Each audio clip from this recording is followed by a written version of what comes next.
Welcome back to Build This, the Broken Bazaar. I'm your host, Dr. Tabish Zaman. Today, I want to get started with one of the biggest myths of modern capitalism. Is this idea that bigger automatically means better. Again, the larger the systems become, the more efficient and the caring they somehow become too. And also that economic freedom alone eventually creates that social stability and fairness. But honestly, I think people are starting to feel just the opposite. Because across Britain today, many of our biggest systems are becoming financially larger while somehow feeling socially emptier at the same time. And nowhere feels that contradiction more clearer than the social care. Britain's adult social care system is now constantly described as being in crisis. They are underfunded, understaffed, and increasingly unstable. In England alone, there are around 19,000 care providers operating inside a system that has become heavily shaped by outsourcing, commissioning pressure, and transactional model of delivery. Despite all of this scale, the sector still suffers from some of the highest staff turnover rates in the country. Care workers, they're trapped in insecure conditions, and communities, they're feeling more and more disconnected from the very system meant to support them. And honestly, that is because care was never supposed to work purely as a marketplace. And what I mean by that, because care has been reduced to contracts. If you hear about it, 15-minute visits, again, lowest bid procurement, and shareholder extraction, which is the worst of all. And something deeply from that has started disappearing. But again, away from all of that, from Westminster headlines, away from corporate boardrooms, and away from all noises, another model has been emerging: social care cooperatives. Organizations owned and governed not by distant investors, but by workers, communities, care users, and families themselves. And that's what's fascinating. The result, they're not just interesting, but they're practically very, very interesting too. Recent research across cooperatives in the UK, it found that these organizations supported more than 3,100 people in a single year while employing nearly 3,000 staff, most of them in frontline care roles. And every participating cooperatives, they paid at or above living wage. Again, many reported lower staff turnover, better recruitment outcomes, and deeper trust within communities they serve. Again, some of them reinvested hundreds of thousands of pounds directly back into local communities instead of extracting profit outwards. Others, they built radically different models of care, where people receiving support actually help shape and govern the organization supporting them. And honestly, those changes the conversation completely. Because this is no longer simply about ethics, it's about the economic design. And what I mean by that, who controls the wealth, who benefits from growth, and whether communities themselves still get to shape the system they depend on. And guess what? My guest today sits right at the center of that national conversation. Rose Marley, she is the CEO of Co-operatives UK, the organization representing more than 7,000 cooperatives businesses and over 14 million members across Britain, within a cooperative economy which is now worth 40 billion. But more than that, she's become one of the leading voices rethinking what ownership, regeneration, and local economies could actually look like in the 21st century. Since becoming CEO in 2021, Rose has helped push the cooperative movement back into the national conversation around economic resilience, worker ownership, and more importantly, democratic partnership.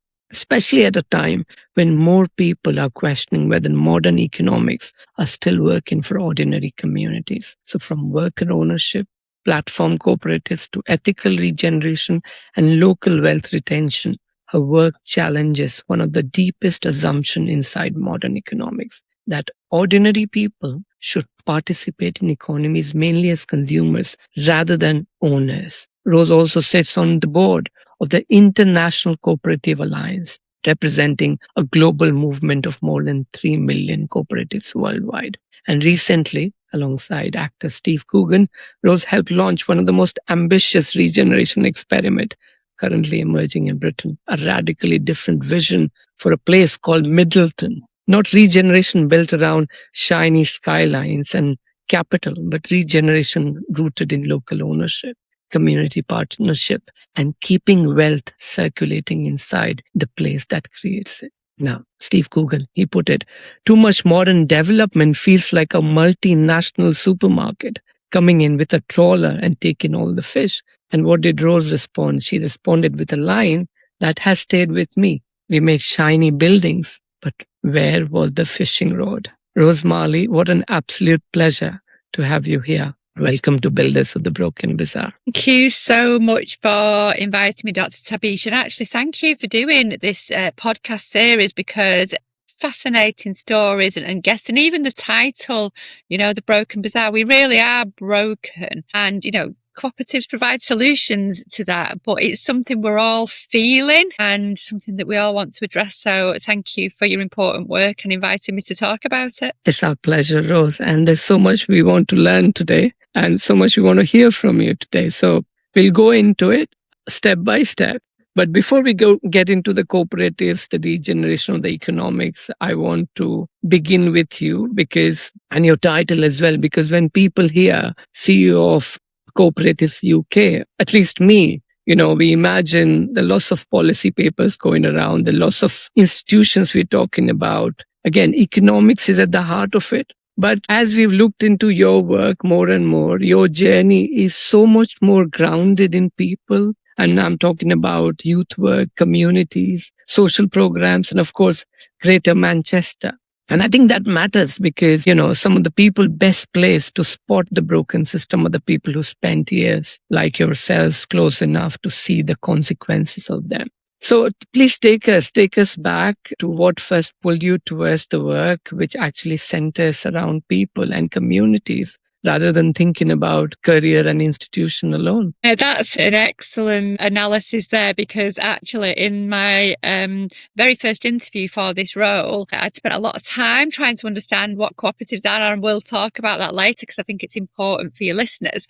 But one of my first questions was, if everybody's equal, why do you need a chief executive? And this was the first democratic organisation I've ever run in terms of embedded democracy. Prior to that, social enterprise, a community interest company I'd founded, working with young people in creative digital tech. So community interest, so we had advisory groups, but embedded democracy is a really different piece. As you say, my whole journey to end up in this role actually started very much, on the ground with culture and music. I was very fortunate to grow up in an area of Manchester music called Manchester, where the eyes of the world, not dissimilar to the Industrial Revolution period, the eyes of the world were on Manchester again, but this time it was for our music and our culture. This is in the late 80s and 90s. And what, for me, was just trying to generally get backstage for free or getting anywhere for free turned into a job. And I was propelled, I was just a kind of pretty standard girl from North Manchester. And I was propelled into this world in the music business, working for the likes of EMI Records and seeing vast wealth and vast inequality. And over time, I became quite angry about that. I became angry about the people I was constantly exposed to and the lack of social mobility and life circumstances and opportunities. And, I'd always been entrepreneurial. And let's say that period in Manchester enhanced my entrepreneurial spirit. I really believed in trading.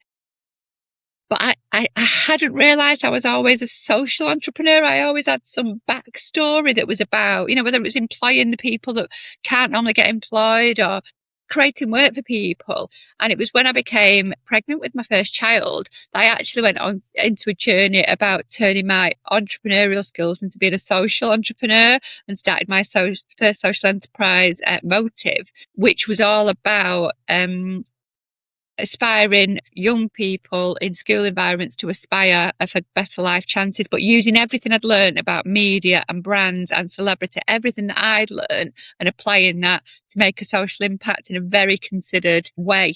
and then lots of hop, skips and jumps along the way. And it was in the pandemic, actually, that we thought that Sharp Futures was going to cease. I was approached for this job. So I really had to do a lot of soul searching about exactly what you said about being a chief exec of a democratic organisation, because I am about the people, and, you know, I do get paid, you know, as a music manager, as working with, you know, mayors and public bodies, I would get paid to make decisions. But those decisions always were informed by life experience and opportunities for people. So it was kind of the perfect culmination to be invited to take on this role. And I'm really glad I did. And you do feel you've always felt drawn towards some sort of collective work and social impact. How would you define that in your own work? And as you've seen Manchester evolve with you as well, as you've seen the country evolve with you as well, where do you see collective work and social impact right now through your own eyes? Yeah, well, you know, actually, again, eyes are on Manchester at the moment because we're bucking the trend economically, but we've got a lot to do socially. You know, our young people are still some of the most deprived in the country. And, you know, there's a really interesting dynamic about being born and brought up in Greater Manchester, because there's a whole history of social reform. And I don't know, but if one of your students, Tabish, can look this one up at some point, but is the reason there's such a history of social reform? So whether it's the Chartists, the suffragettes, the trade unions, the cooperative movement, the Vegetarian Society, all came out of Manchester. Is that because that social reform is in our blood? Or is it because we've just been so hard done to being northerners with a chip on our shoulder? No, but is it circumstance that's made us rise up? Or is it like the passion to want equality? I don't know the answer, but I think it's fascinating to discuss. But then it tells about, you know, common people. It tells about people hardworking, you know, people in terms of, there's a line from Ivan Illich, I believe, which says, again, and it so much applies to the northern England, you know, in terms of, so I'm in Hull at the moment, again, Newcastle, Manchester, but people need new tools to work with rather than tools that work on them. And, you know, in a way that really aligns to what we're talking about, you know, the population and the struggles we've gone through. But talking a bit more about cooperative, and as you've gotten into it, you know, because for a very long time, I don't know if you'd agree with me, but you spend quite a bit of time in this area and in this space. But thinking about cooperative, for a lot of people from the outside, you know, you attach the word historical, idealistic, you know, outside the mainstream economics. Now, suddenly in this space right now where we find ourselves, where we're talking about inequality, burnout, housing crisis, the whole idea of ownership is back again, isn't it? So nothing better than you explaining it to us, why cooperative model is suddenly so relevant to so many people again from, you know, different parts. Yeah, I think there's two things. Back to things being broken. There's an inherent link with who owns an organisation and how it operates. So something I often say to make that point is that if the people that swam in Thames water and drank from Thames water owned Thames water, do you think they'd pump sewage into it? It's as simple as that, you know, and there's a lot of calls for our, you know, our water industry was privatised and it became extractive and it became all about profit and shareholder wealth. And we're literally pumping sewage into it. It's just quite unbelievable what's happening in water. So that's kind of one very obvious link about ownership. But also, and just a piece about ownership and cooperatives, just to be really clear, a cooperative is any organisation that's owned and controlled by its members. So whether that is customers of a water company, customers of a shop, that could be workers of a graphic design agency, it could be the farmers of an agricultural co-op, it could be tenants of a housing association, it could be the fans of a football club. You know, it's across all sectors, really big in energy at the moment. That's a big growth area, people clubbing together to collect and distribute and own their own energy. So a cooperative is any organisation that's owned and controlled by its members, which means equally as well. So in a cooperative, most cooperatives operate on a kind of one member, one vote. It's not about how much money you've put in the way a shareholding would be. I've put all this money in, so I've got this much equity, and this much equity get me this many rights. When you kind of contribute to a cooperative, that might be your labour in a worker co-op. That's fair and equitable alongside all the other workers. Now, this ultimately means that all cooperatives, because it's really difficult, again, when I was kind of looking at taking on this role, I was trying to find, what is it that all cooperatives absolutely do? And all cooperatives share their power and share their wealth. Now, that isn't really in the interest of the status quo, is it? So that is the challenge. And when you were saying, why are we up now? Because I think the pandemic really did shine a light on that inequality across the UK. When a very few people own the power and own the wealth, this is why everything is broken. So that's why I think we've become kind of fashionable. And obviously we've got a government that's in power at the moment that's also put in its manifesto to double the size of the cooperative and mutual economy. So that's a real driver for change. But I think the change comes from the people. People, as like over 180 years ago now, when the very first cooperative as we know it was started in Rochdale, Greater Manchester, and that was about fair and equal access to food. People stood up and said, this is not good enough, this is not fair, this is not right. We collectively are going to do something about it. And, there's nothing greater than need to drive a demand. People need fairness and equality and things fixing, and cooperatives are a vehicle to do that. Yeah. And it's doing very efficiently that way if people look at the numbers. But my question to you here is, Rose, in terms of the logic of the shareholder driven system, do you reckon people are more disillusioned by that side of the argument of the way the market has organized itself, or there are other factors which will also come into play in terms of cost of living? Of course, we are seeing here in the UK, which places that argument right center in terms of the ownership and community. Do you think that has also played a bit in favor of where cooperatives are and, the business model of what it does? 100%. Most people don't care. They're too busy. They've got stuff going on. They're not going to sit there and look at the legal structure of an organisation or the constitutional. We get caught up in the semantics of it and all the detail. Most people don't care. They just want a good service at a good price that feels fair. And that's the point. You use the example in your opening with social care.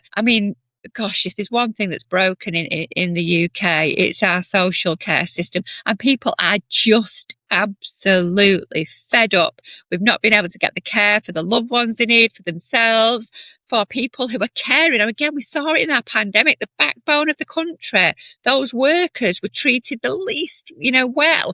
Yeah, we clapped the NHS and the social workers on the doorsteps, but they weren't being paid fairly at the time.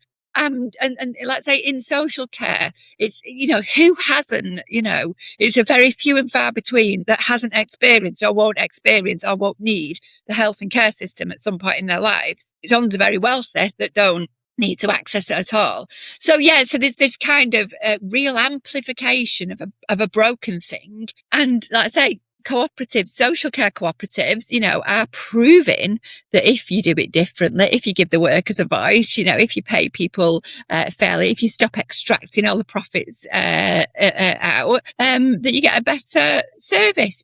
It's not rocket science. And I don't think people are sat there going, we want more ownership. They're going, we want more services that are fair and equitable. And let's say cooperatives provide them. So I don't think it's as considered as people really thinking about the detail. They just know it's not working and they want something better. In fact, they're demanding something better. Yeah. And we might take it back to we can take it back to how actually the economies within those systems are actually designed to do. And this is such a great example. But one thing I keep coming back to is when we talk about all of this is that the current situation, and I'm sorry if I keep pushing it back, but the current situation of where we are as individuals, as citizens of the country, the way the whole economics work, it feels so far away. Again, the decisions, they are made very far away from them. Ownership it doesn't belong to them. And amongst all of that, when you think about young individuals, success for them also feels very, very distant. So when you read work of people like David Graeber or Mark Fisher, there is this idea that modern system often leave people feeling psychologically trapped inside that structure, and they don't believe in that. So do you think modern economies or the modern economic system, they've become so detached that communities are the ones actually sustaining them? And again, these are some of the conversation I was having earlier with some of the other chief execs, from the third sector. So at what point do people start feeling that participation should be managed by them and it belongs to them, it's part of their community? And again, cooperative is leading the way that way, isn't it? So a book for your recommended reading list is Vulture Capitalism by Grace Blakely. And what she talks about often, and she's great on Instagram and does some brilliant stuff on Substack as well. But she talks a lot about toxic individuality and how we've been kind of trained to be all about us and me and to lose that collective sense of purpose. So, as an example, you just talked there, think about our language.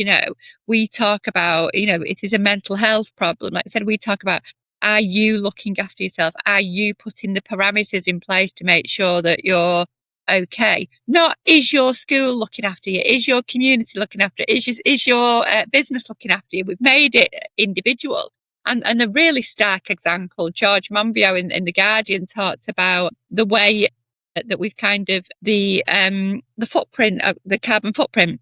So the carbon footprint was actually a PR campaign by BP.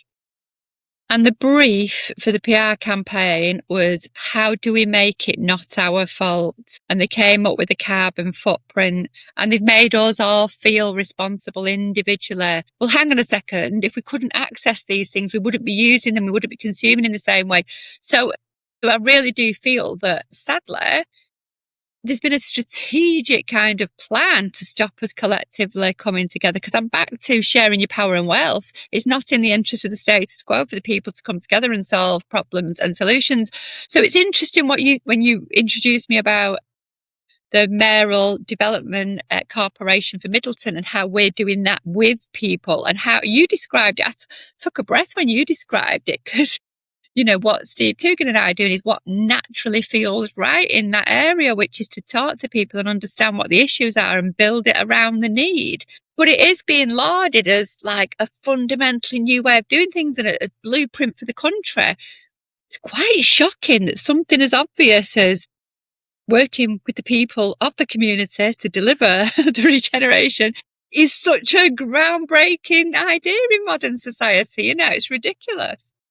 And which is why you go to some of these places, they look economically so well developed, but emotionally completely hollow. I mean, the other week we were at, there was this University of Cambridge led by Andy Brady, a community wealth building project, which is ongoing. And we heard about the Preston model, in terms of how it regenerated itself. But it just feels somehow as a society, we have confused growth with the well-being of the society. And again, when you bring in the discussion around the ownership, that really allows us to look deeper into how extractive capitalism has taken hold. And we are finding it extremely difficult to get away from it, which is why I feel Middleton Experiment is wonderful, isn't it? Because it's challenging. It's challenging. So we went to, Steve and I are the co-chairs of the Shadow Board at the moment. We've not even got the MDC in place yet. And we were appointed by our mayor in Greater Manchester, Andy Burnham. And then we worked with the leader of Rochdale Council, Neil Emmett, because it's Rochdale Council where Middleton is based. Middleton means the middle town, and it's the middle town between Rochdale and Manchester. And it was where the original Cooperative Wholesale Society based its, on Jumbo Farm, based its first kind of wholesale distribution and supply. So why wouldn't we try a cooperative approach in Middleton? As you say, it's this kind of idea of working with people. It's a real challenge. We went out to MIPIM, which is a property fair in the south of France recently, to raise investment. And it's a real tough market. I mean, everything's tough, isn't it? Cost of living affects everything. So property development is a real tough place to be at the moment. So it's not going to be easy because getting investment, but we want long-term non-extractive investment. We don't want people to come in and flip the place and gentrify it, and then the people of Middleton who want to live there can't afford to. That is not the intention at all. This is about, the indigenous population being able to have generational homes, for example, which hasn't been done in the UK for a long time. We've lost a lot of social housing with the right to buy across the UK. It means that most, in fact, I think all councils and public bodies lose more housing stock a year than they are able to gain and build. So, we've got this real, again, broken system that's really, really difficult to manage through. And so, like I say, we're trying to buck the trend, but it's going to be challenging. And we're trying to, where possible, use mutual funds and long-term funds and look at the whole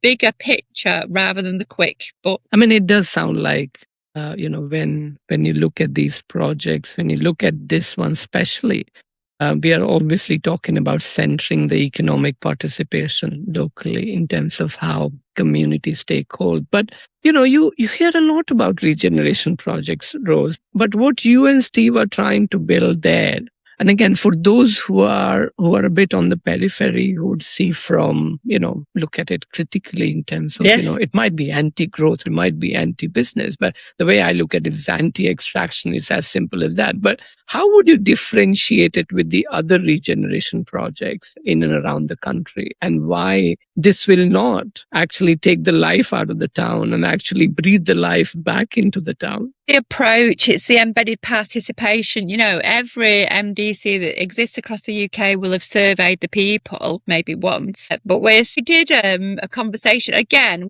Rochdale Borough Council commissioned Middleton cooperating to deliver this Our Town, Our Future campaign, and invited people to fill in digital forms, but also to come into the art house based right in the centre of the town and draw and engage. Over 2,000 responses. There's only 2,000 people live in Middleton, So that's like really, really strong. So even starting there, the level of response and engagement we've had, but we don't just put that in a little, PDF and lock it away in a cupboard.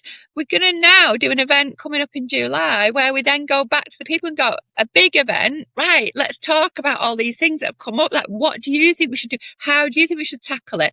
And, what are, in effect, capital projects, buildings like, I think that was why we were like a bit of a fish out of water at Mippin, because it's all about the buildings and sort of like very theories around placemaking. Whereas, some of the most important things we've done in Middleton so far is bring together a business forum of the local businesses who are now meeting monthly and working together and developing apps.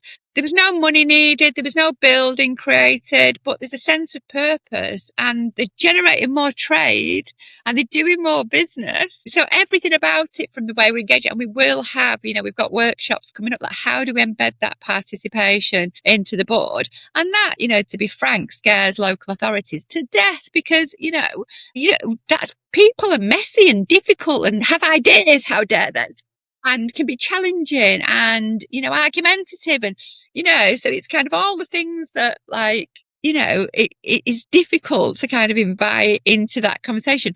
But similarly as well, it's not been done for so long across local bodies. There's not the education, the capacity there to community welfare. It's just been, even that's been extracted. The education, the capabilities, the skills. So you go to, a kind of legal advisor within a combined authority and ask them to use a diverse business model.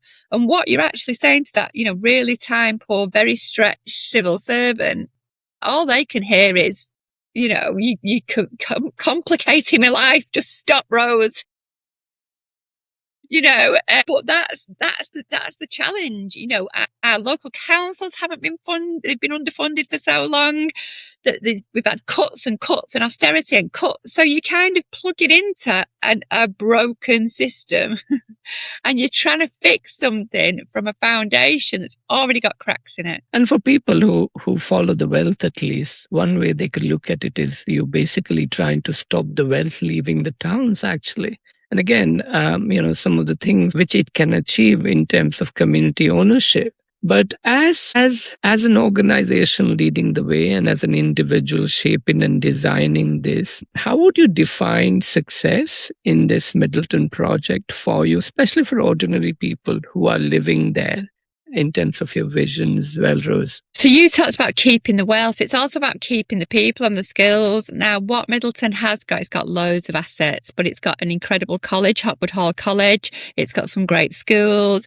It is a town and it's an old industrial town, but it's also set in lots of greenbelt. There's like 9 parks in Middleton. So success to me, and it's got an aging population actually. Success to me is that, 10 years from now, Middleton's full of young families where those young people are growing up with things to do. They feel safe in their town where they can see their route into the lights of Aston Valley, which is along the way, which is all the kind of, the new careers, the new roles that are springing up with everything that's going on from carbon, climate control through to AI, and being able to live a happy and healthy life in, at an affordable price. That's what success is for me and for most people I know. One thing which I see throughout your work, Rose, is again, we've spoken about it, how wealth should circulate locally. And again, the notion of ownership as well. And like I told you earlier, in terms of how CWB initiatives, the local ownership, they hear a lot about it, they read a lot about it, but it's very difficult to find examples, and no one better than you to actually help us in that direction, what actually it looks like in practice, especially here in the UK, where cooperatives has actually transformed some of the local and protected communities. Yeah, I mean, go on uk.coop, COOP, and look at the case studies there. I mean, we're seeing growth in community pubs and shops. So people sort of, no, I don't want that local pub to go, so we're going to take over it. We see it in cinemas, we're seeing it in venues, people taking over those assets. The community ownership fund has played a part in that, in terms of enabling capital builds. There's a great Stretford Public Hall, which isn't far from where I live, and the whole community took over that former public body asset, and now it's a vibrant community hall with everything from like provision for, mother and toddler groups right through to, events. And you see it across the UK in, like I say, the community pubs and clubs space. But you see it in energy again, people have got fed up of waiting for the government to fix the energy crisis. So there's some great cooperatives that are clubbing together, putting solar panels on the roofs, bringing the energy back into their own houses and then distributing it further. You're seeing it in housing, which is what we're doing. Well, people are trying to solve this issue around the lack of social housing that might be there. There's over 7,000 cooperatives in the UK, football clubs, Bath City, FC United of Manchester. Again, they were like, we want to take over our own club. We don't want it to be sold. We don't want ticket prices to be sky high, and clubs have been the fans have been taking over the clubs. There's so many examples across the country where people are taking control and taking ownership of assets. That's the physical assets. But the other ownership people are taking control of is their working life. So you see worker cooperatives as well. I mean, the biggest one being Suma in Yorkshire, which is a whole food supplier, 300 workers who all own the business and all get to say in the business. You see it a lot in food, unicorn grocery stores. I went to the 80s Day Cafe the other day that's worker owned. It's a growing area in tech, creative industries. I mean, it's back to the point you brought up earlier, Tabish, and again, it's back to my interview for this job role. One of the questions that I was asked was, the cooperative movement can be full of, people with ideas who are noisy and have got different ideas, and how you're going to manage, all those people in one space and all those egos fighting against each other. And my answer was, I've been working with bands for 20 years. It's the same thing. You bring people together and they're not all going to come to consensus immediately. How do you work through that? It's a beautiful thing. But it's not an easy thing. But it's amazing to kind of see people come together and actually focus on the thing that they are all committed to. So you see, like I say, like tech co-ops, kind of the workers all working together, creative co-ops. A lot of people operate as co-ops and don't even realise it. They'll call themselves a collective, but basically they've given themselves equal share of the profits, and they've given themselves equal votes and rights in how the collective operates. That's a co-op. You see in building societies doing really well as well. So if you add the building societies in, there's 9,000 cooperatives and mutuals combined together. Again, building societies are bucking the trend. They're not closing the branches. They're opening the branches. They're giving more interest back to their customers because they exist for mutual value. It's no coincidence that nationwide, a building society is always at the top of the list for good mortgage products. It's because they deliver for the members. And they base their products on what the members want, not on how much can we take out of this for our own shareholders. So, yeah, I think there's loads of examples, but I don't think they're all collected together in a way that people understand. It's all the same thing. Yeah, we need to shine light on it, because this is not just about an alternative business structure. What I really feel, and again, your work also tells us that this is more about the social outcomes. But then, in order to really get this, in order to really understand it, I feel we have to be a bit detached with the existing model, which is out in front of us, again, which is romanticized so much. But cooperatives, in a way, gives you that alternative to understand how businesses could be organized as well.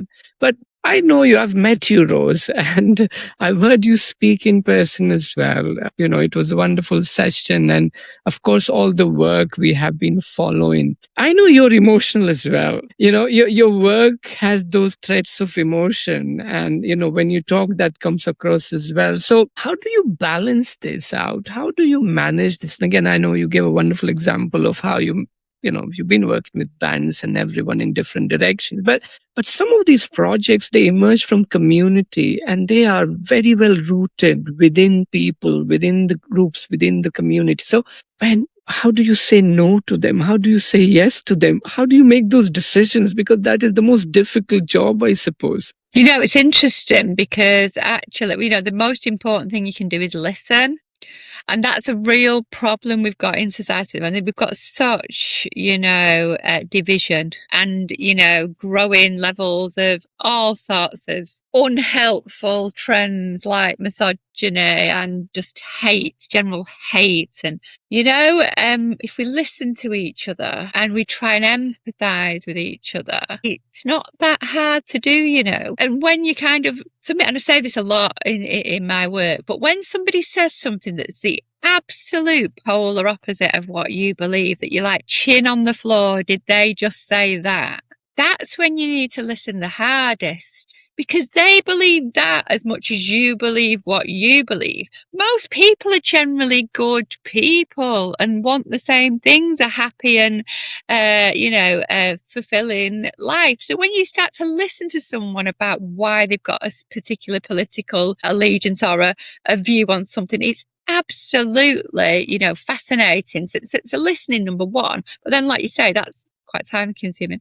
So it's enabling and it's convening. So, I'm not a no person. I'm more of a yes, but person. So, what I don't do is I get asked to sit on a lot of, for example, charity boards, which I don't generally tend to do because, like I say, I believe in trading for good as like kind of the so I have some things where it's easy to make a decision because it's like, no, or if it's like tech, young people, communities, there's a natural ability because it's areas that I care about.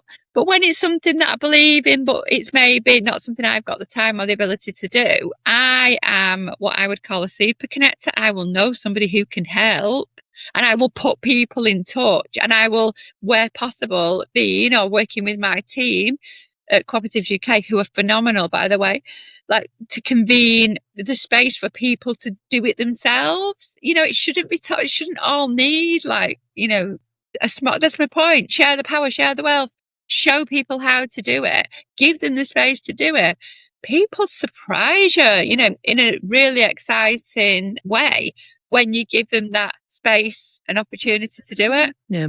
And that way, I think the business model, and again, I say business with a pinch of salt that way, because again, in terms of how it has been looked at on the other side, but cooperative's business model, I feel that also helps given how it is structured, because it's all about restoring that relationship, which again, larger system from the other side, they unintentionally erode. And like you said, listening to some of those stories, listening to some of those ideas, what you not only do is you don't only change the ownership structure, but you are about building relationship and changing that relationship between people who are diametrically opposite to each other. But it's being a good entrepreneur as well. I was just going to say that there's yeah. something about, like, I am not against other types of business models. Yeah. I believe in a diversity. And so there's, the other thing about cooperative, it can be any form of legal structure. But let's say if you're a private traditional business with, shareholding, Rose Marley Management, an entertainment business I ran for years, was sat in that structure, but still employed people and still did great stuff. So, there's something called the Better Business Act, and actually if all businesses followed the better business conditions, we'd all be better off. So I do think it's important just to be clear to say that there is room for all, as much as there's room for all types of people, there's room for all types of business. And the other thing we've not talked about is that I've seen some really exciting cooperatives where the businesses themselves, so non-cooperative businesses, come together and form a cooperative. So like Brighter Futures Cooperative, their mission is to tackle modern slavery. And their members include B&Q, Aldi, Co-op Group, Morrison. So all these big retailers have formed a cooperative, and they work with charities to place people who are victims of modern slavery into legal and regular work. So and talking of regular work, if we can, Tabish, I do want to touch on something that came out of one of your other podcasts about young people and the opportunity for work as well going forward. But in terms of you leading, I think when we talk about entrepreneurship, Rose, leadership is one of the most important elements of what we talk about. And obviously, you lead one of the biggest cooperative organization in the country. But leading a cooperative is different. Like you gave us some examples. We are not talking about individual, with people in and around you. And the movement itself, how has it changed your understanding of leadership? And when you talk to people about how different it is and how far removed from power this is, because this is so important to talk about, because all the examples we have, Rose, in and around us, we find it hard. We find it hard to understand how it all becomes about individuals, how it all becomes about delegation from an individual point of view and top-down approach. Yeah, no, I think it's a really important point you raise, and the learning curve I've been on in the last 5 years doing this role, has been really kind of interesting. And I do think governments have a lot to learn from it. Like, democracy is important, and being able to deliver effective democratic systems is a really important challenge for the whole world.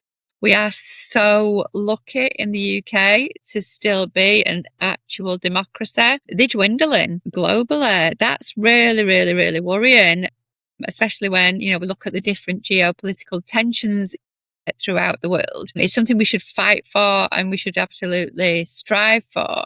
So yeah, democracy needs leaders and needs leadership, without a doubt. But this bit about being entrepreneurial, there's something, all cooperatives have got a golden thread where they have like certain values and principles that they deliver against.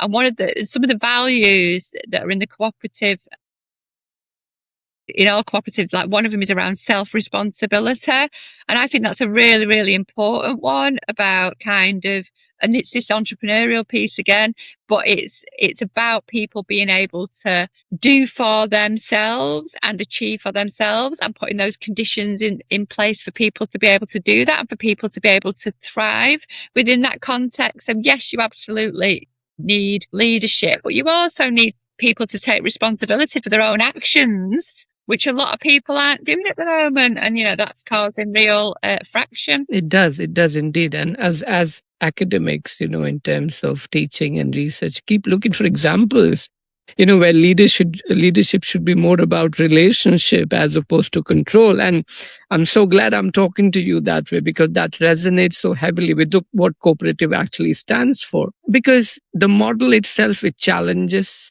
a lot more than just economics. We're talking about culture as well. And which is why I feel, looking back at the history of cooperatives, again, it's not new. They've existed for generations. But this idea that workers and communities should meaningfully own things, I still feel for a lot of people, it still feels a bit radical. What would you say to that? Why do you think cooperative still sits outside the mainstream economic thinking, despite all the evidence we have, despite all the reports, despite all the numbers we have? I think it feels radical because, like I say, even the obvious points, the NHS was built on a mutual model back in the 1930s in South Wales, the Tredegar Workman Medical Aid Society, films like A Wonderful Life, I just don't think I don't think people understand what a building society is. Credit unions are so underrated and so underused in the UK. And that's about people. When you join a credit union, you own it, and that you get better rates and it's more ethical and fair, ways of lending small amounts of money, particularly in emergencies, which a hell of a lot of people in the UK need at the moment. So I think part of it feeling radical is because we don't tell the story very well. And I do feel that, I think it's a complicated story. I think when, I think when you try to explain it to people, it's not like you can point to things and go, like that, because every single cooperative. I mean, like I say, of those 7,000 cooperatives in the UK, not one of them's got the same rule book, so it is a complicated story because people have a fixed idea. Oh, John Lewis is a cooperative, and it works like this, and so that can't work. John Lewis has got a set of articles that are really different to, like say, Unicorn Cooperative, a different consumer shop. So I think one of the reasons it feels radical is because it's really hard to collect all these businesses together and show people in a way that just makes it easier. I don't think it's that radical. I think one of the problems we do have in the UK is we have a very binary response. Either, especially if something's broken, either it should be nationalised or it should be privatised. And this bit in the middle where you could mutualise it and get the best of both worlds is not greatly talked about, but often a really strong solution. So no, I don't think it's that radical. It stood the test of time. Like I say, 180 years ago here in the UK, worldwide, as you said in your opening, I'm on the International Cooperative Alliance. There's 3 million cooperatives worldwide, employing 12% of the world's population with over 1 billion members. And when you go to places like Brazil, so it was really interesting when you talked about the economy versus the inclusive growth and the social impact. You see a lot of the Western countries, the cooperatives will operate in big system structure like finance across Europe. There's lots of financial cooperatives. In places like Brazil, some of the most exciting cooperatives, they're really small economically, but they're so powerful socially.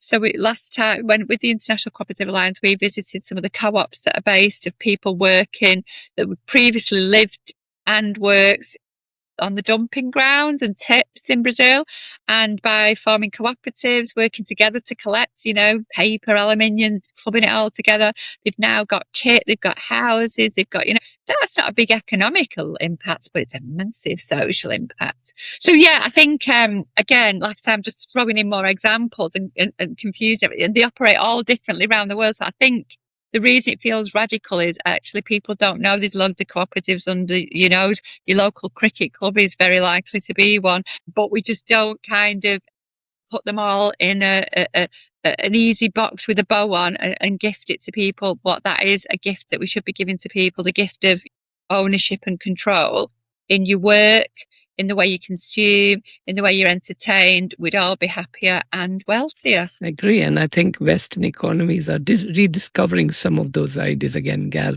Alperovitz, he mentioned about the pluralist commonwealth and democratic ownership. But I think people do underestimate the scale of this movement globally. But despite all of that, as we see, the movement has grown. But, there's something I want to touch on earlier, which you spoke about the youth and the young people belonging and the future as well. Because in my role, I do converse with a lot of younger people, which I'm sure you do as well, given you go up and down the country, the projects are involved in. But we're talking about a lot of these, things which are very close to them, which is very around them in terms of the housing, the career, the economic, and more importantly, I feel from my point of view, the identity uncertainty. Where do they find themselves? And sometimes I think younger generation, they are, again, the numbers actually tells us they're getting less security in return in terms of what they are giving back. So what do you think younger generation, again, from a cooperative perspective, given what it has done and what it will do to the economy, what are they actually searching? Which solutions could be there in cooperative itself? Well, we're right back to where, we started with me as a young person, just trying to find my way in life and to make money and to trade and to be able to live my life. And you're absolutely right. The future of the cooperative movement is about engaging those young people. We do have a youth ambassador at Co-operatives UK now. Louis is brilliant. We've got a National Youth Summit coming up in Birmingham as part of our Co-op Congress. And we surveyed young people and all the things that are of a concern to them, like you say, secure housing, secure jobs, data control, climate control, health, all of those things that are concerns for young people, there's cooperative solutions for. So, alignment of that sort of desire to want to feel part of something and change things and create a better future for themselves. The cooperative movement does have those answers. But I also think this thing about self-responsibility, we need to give our young people tools to be entrepreneurial again. And let's say cooperatives are businesses, ultimately. They're not charities, they're businesses. And, in the current gig economy, again, we're back to that industrial revolution. We are now cottage workers, but in a global economy now, it's back to that individual working, you as a person. And I don't think we're skilling our young people to be able to live and deal with the gig economy. And I think we can. I think we can ethically underpin it. I think cooperative movement and the trade unions have a big, big part to play in that. But I do think there's a hopeful future for our young people, but we've got to help them find it and form it. Yeah. And because it's deeper than just in terms of the economic freedom or income, we're talking about agency and belonging as well, isn't it? And of course, the way we have seen the hyper individualism, which again feels, at least to me, doesn't feel sustainable anymore, which allows younger generation to look at the collective models which have been on offer by cooperative movement. Now, let's break some myth here. Rose, if that's all right. Again, one of the biggest misconceptions people have when it comes to cooperative, like you mentioned earlier, they are not charity, they are real businesses, again, but if you look deeper into it, are we looking at it more in terms of small local food shops or farming groups? When actually the movement is actually very, very broad with some of the examples you gave us. So the different types of cooperatives operating in Britain, which people again might not know about, which of those models, like you said, there are multiple models, which of those models do you think has the biggest potential over the next few years? Is it more towards the energy, agriculture, the social care, some of the reports which have come out and people should take heart from? Yeah, so once a year we produce the Cooperative and Mutual Economy Report. It comes out in September, and in our 2025 report, the last one released, energy is a big growing area without a doubt, alongside, as I said, the community pubs and clubs and takeover. But I think some of the really interesting things that came out of that report was cooperatives delivering against the Sustainable Development Goals. So it was the UN Year of the Cooperative last year, and the reason the United Nations decided to make it the Year of the Cooperative is that cooperative businesses advance more towards the Sustainable Development Goals. So whether that be gender equality or infrastructure, access to transport, there's 17 sort of Sustainable Development Goals that we're not on track to deliver for with the UN in 2030 as a global business community, but cooperatives do really well. That's all documented in there. And another really exciting was the gender parity. A quarter Was it a quarter? No, 15% of the top 100 cooperatives are led by women. That's compared to 7% of the FTSE 100. So, could do better, could do much more, but certainly leading the way in some of those things. So yeah, absolutely. There's a lot of hope to be had. And it's, like I say, it's worth kind of getting those reports as they come out to see where the opportunity is. And the tools, what tools could we have, Rose, in terms of making sure this public conversation around cooperatives become more broader here in the UK, especially right now, given the political scaremongering which is happening, discussions around economy, jobs and growth. Could you give us some tools? Could you give us some ammunition which we could push it around and talk to people, the younger generation, if somebody's listening right now? Absolutely. And if you go on YouTube and put in what is a co-op, our induction video starts there. But there is an underinvestment. We're talking to the Department of Business about this right now. There is an underinvestment in kind of teaching diverse business models, including cooperatives. Even as a kind of, Co-operatives UK runs all sorts of, is a co-op right for me, for example. There's business support tools available if you've got a co-op either that you're about to start or is growing and you need help with your business plan and support. And like I said, the government has a major call for evidence across 2025 and asked, all the cooperatives and mutuals to give the evidence of what is needed to grow cooperatives, and training and education was they've not fully published the results of the call for evidence yet, but it was quite obvious from the feedback we've had so far that training and education is up there. But like I say, if you go onto the uk.coop, there are resources, on there available. And there are kind of like, events and training and support available for people as well, but not enough of it. And it's not been kind of normalised into traditional business support. So that's something that the government, again, is looking at. Yeah, but having you here helps, Rose. Explaining this helps. It goes a long way. But let me take you back to some of the conversation, obviously, we have been having on a more bigger scale in terms of the systems themselves. Again, the question around not just how cooperatives can make economies grow, but and again, as this podcast stands for, we're talking about how should societies, they organize power, ownership, and participation. So do you think cooperatives, they offer people different ways of imagining the systems altogether, and understanding the traditional economic models? Of course, they've done some great goods, but again, there's so many things which they actually miss. Sorry, Tabish, are you saying sort of in existing models now they're missing? I'm not clear. Yeah, they're missing discussion around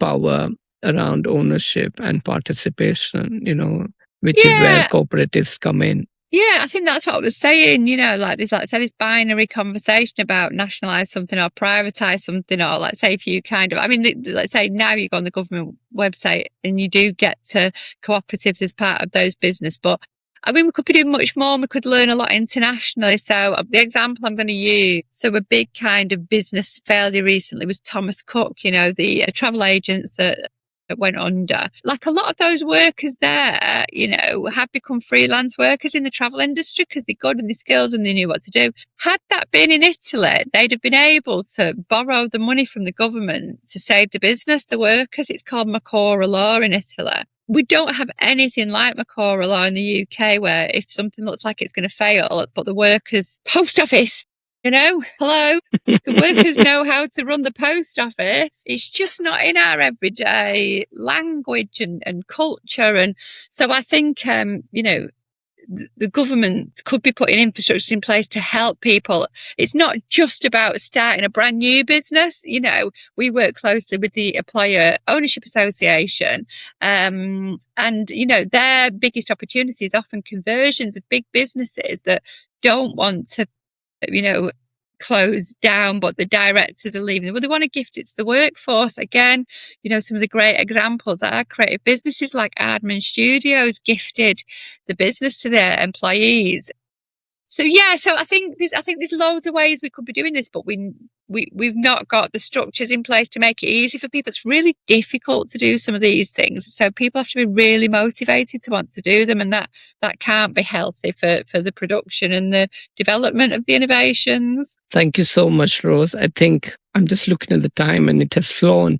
So we are heading into the final section before I close off, and this will be a very simple one for you. What we generally do is we do a quick fire round where the answer is just one word only. So given your journey and given what you lead at the moment, the transformational journey, please, if you could come up with one word or a quick, what does regeneration mean to you? One word only. Where does Middleton sit? In the middle.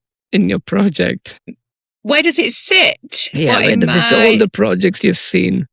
It's up there at the top, yeah. Ownership? Control. On that note, Rose, thank you so much. Thank you for coming on, and I've really appreciated the conversation we've had today. Everything we've spoken about the cooperatives as alternative to capitalism. Again, we've spoken about so many things which are all deeply human.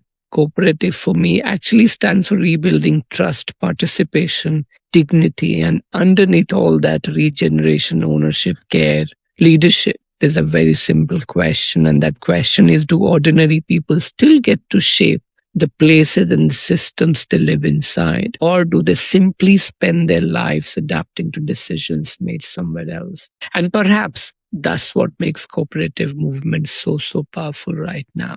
Again, because it doesn't require permission for perfection. It doesn't promise perfection because it reminds people they still deserve the stake in the world around them. Rose Marley, thank you so much for joining me on Builders of the Broken Bazaar. And those of you listening, please keep caring and building in the Broken Bazaar. Thank you so much, Dr. Tabish. It's been wonderful.